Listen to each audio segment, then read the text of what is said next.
নমস্কার বন্ধুরা, তোমরা আগে একটা এই ভিডিওটা দেখো, তারপর আমি বলছি।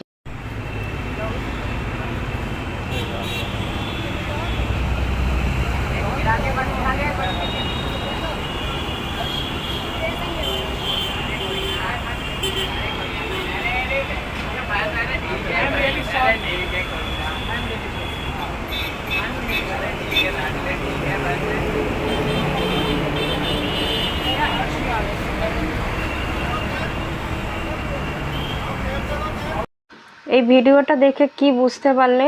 এই ভিডিওটাতে দেখানো হচ্ছে যে গরুটা হাঁটতে হাঁটতে ক্লান্ত হয়ে পড়েছে এবং সে নিঃশ্বাস নিতে পারছে না। তার যে সারথি বাচ্চা শিশুটি তার নাক মুখ থেকে লালা পরিষ্কার করে দিচ্ছে, যাতে সে নিঃশ্বাস নিতে পারে। এইখান থেকে আমরা কি শিক্ষা নিতে পারি একটু কমেন্টে জানিও।